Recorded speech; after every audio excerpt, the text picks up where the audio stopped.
Remember back when it seemed like everyone was mailing off their DNA to find out their ancestry? 23andMe was huge. But lately, it's been, well, different headlines. Board drama, their stock price plummeting. It makes you wonder if they can even survive. So today, we're doing a deep dive on 23andMe. How'd this Silicon Valley darling go from billion-dollar unicorn to, well, let's just say things are looking a little shaky. What's fascinating about 23andMe, though, is their story goes beyond just DNA kits. It gets at that Silicon Valley ambition, the drive to completely change things. It captured the public's imagination, that's for sure. Oh, absolutely. Founded in 2006 by Anwood Schicke, 23andMe had this big vision. Use everyone's genetic data to revolutionize healthcare, make it truly personal, and she got serious backing. Google, GlaxoSmithKline, huge names. In 2015, they were valued at over $1 billion, a true unicorn. Now, their market cap is struggling to stay above $200 million. That's a crazy drop. From a billion to less than 200 million. Something clearly went wrong. But people love the idea of tracing their ancestry, maybe finding out if they were predisposed to any health conditions. What happened? It's a classic case of popularity not equaling profit. 23andMe had millions sending in those saliva samples, but their business model had a flaw. All right, let's hear it. What was the flaw? It was basically a one-and-done product. You buy the kit, you get your results. And that's it for most people. No consistent revenue from their customer base, which you need to survive long term. So how'd they try to fix that? Didn't they do a subscription thing, offering updated health reports or something as new discoveries came out? Right, several times actually. They started a subscription service back in 2010. It provided updates based on new genetic research, but customers didn't go for it, and it was gone within 2 years. Then, fast forward to 2020, they launched 23andMe Plus, another subscription attempt. Again, it just didn't take off. People don't really need constant updates on their DNA. And the insights, while interesting, weren't usually leading to big medical decisions. Okay, so recurring revenue was a problem. But they were still selling millions of those DNA kits. You'd think that'd be a lot of money coming in. Wasn't it enough? Here's where it gets interesting. 23andMe's operating costs were through the roof. Last fiscal year, their revenue was $220 million. Sounds like a lot, but their operating expenses were $781 million. More than triple the revenue. But how do you even spend that much? What were they investing in? Remember Rochicki's big vision, using all that genetic data for medical breakthroughs? Well, she put a ton of money, something like $100 million every year, into drug discovery. That field is expensive and risky. So they went all in on using their DNA database to find the next cure. Any luck?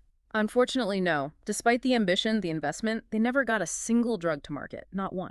So their business model couldn't generate recurring revenue, and the big bet on drug discovery didn't pan out. So we left off with 23andMe's finances looking, well, not great. One-and-done business model, huge expenses, and that whole drug discovery thing not really working out. But on top of all that, didn't they also have some major PR disasters to deal with? Oh yeah, they definitely did. And not just small hiccups. These were things that really damaged people's trust in the company. The first one was back in 2013.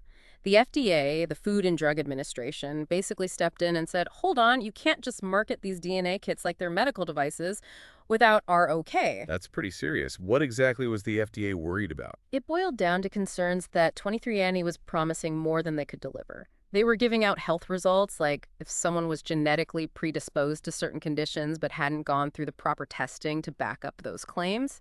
The FDA was worried that inaccurate or misleading info could lead to people making bad health decisions, all based on faulty data. So, finding out a fun fact about your ancestry is one thing, but getting serious health info is a whole different ballgame. Sounds like the FDA wanted to make sure 23andMe could actually deliver accurate results. Precisely. This was a major setback for 23andMe. They eventually did get FDA clearance for some of their health reports, but it wasn't until 2015, and the whole thing left a stain on their reputation. Okay, so they kind of got back on track with the FDA, but their problems weren't over. Didn't they have a massive data breach a few years ago? Oh, yeah, they did. In 2023, hackers got into their system and got their hands on personal info from millions of 23andMe customers. And we're not to talk about names and emails here. This was genetic data, the most personal and sensitive stuff you can imagine getting stolen. That's terrifying. What happened? Did they catch the hackers? The hackers actually went after profiles of people who were of Jewish and Asian descent and then tried to sell that info on the black market, pricing each profile between $1 and $10.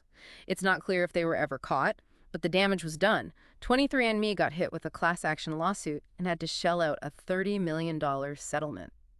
$30 million is huge, but I bet the damage to their reputation was even worse. People were furious, and rightfully so.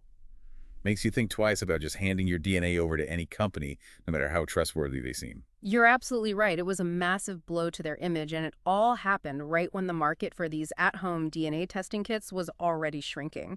More competition was popping up, and people were starting to realize the privacy issues with sharing their genetic information. 23andMe's revenue has gone down by about 25% since 2019. It just shows the perfect storm brewing, struggling business model, those sky-high expenses, the FDA breathing down their necks, that data breach, and a shrinking market.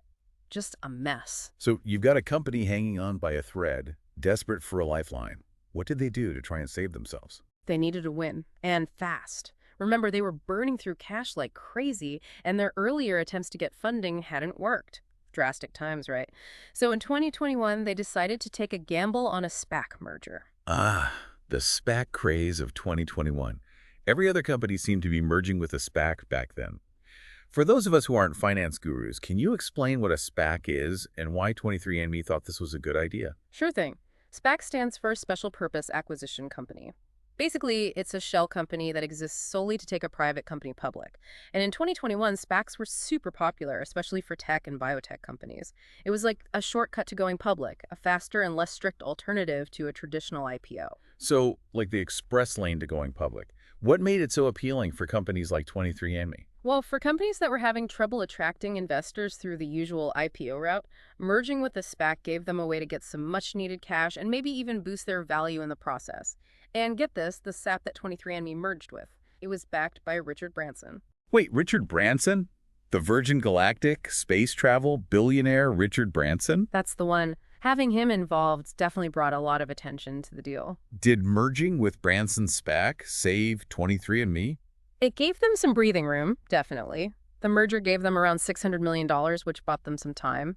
But it wasn't a magic solution to their problems, of course. Because at some point, you have to actually make a profit, right? Right. A SPAC merger might buy you time, but it doesn't change how your business actually works. Exactly. The pressure was on for 23andMe to find a way to become profitable. They knew they needed to make some big changes to survive.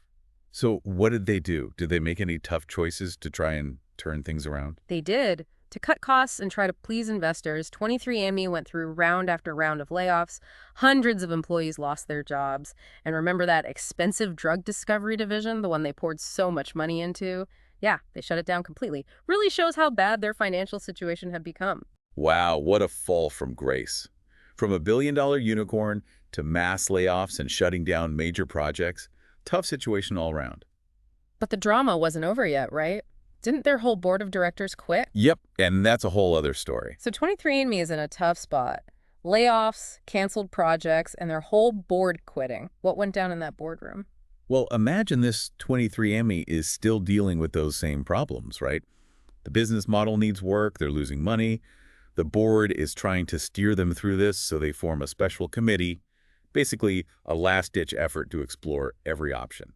Desperate times, desperate measures, what they find. As they're doing this, Anne Wojcicki, she still has a lot of voting power, remember? Well, she throws them a curveball. She offers to take the company private. Hold on. For those of us who don't speak Wall Street, what does going private even mean? It basically means buying back all the shares that are publicly traded, taking the company off the stock market so they don't have to answer to public investors anymore. It's a way to get control back, be more flexible, to make big changes without worrying about shareholders. Bold move. Did the board go for it? Not so fast. Wojcicki's offer came with a, shall we say, significant catch. She wanted to buy back those shares at 40 cents each. Seriously? Yeah, that's just 4% of what they were worth when they went public through that SPAC merger a while back. Ouch. That's got to hurt for anyone who bought into the company, especially early investors who paid a lot for those shares. Exactly. And the board has a responsibility to all the shareholders, not just the founder, right? So they had to balance Wojcicki wanting control against investors potentially getting a terrible deal. What'd they do? Did they try to negotiate? They did. They told Wojcicki to rethink it, come back with a better offer, one that wouldn't screw over the investors. Meanwhile, they kept looking for other solutions, anything to fix the company without slashing its value like that. That took guts, standing up to someone like Wojcicki. For sure, but they felt they had to protect those shareholders. Problem was, Wojcicki, with all her voting power, held all the cards. She wouldn't budge on her offer, and the board, with no other good options, was stuck. So what happened? Did they give in? They made a drastic move. The entire board, except for Wojcicki, resigned. It was a huge vote of no confidence, like they didn't trust her to lead the company anymore. Wow. So Woodchicky won. 23andMe is hers again? She's in charge now, yeah. But it's not smooth sailing from here. Going private might quiet the stock market critics for a bit, but it doesn't fix their core business problems. Those are still there. What a story. It really shows that even the biggest companies, the ones with huge goals, can stumble and fall. It does make you think, what happens to 23andMe now? And to all that genetic data they have? Can Wojcicki turn things around, or was their vision just too much too soon? Guess we'll have to wait and see.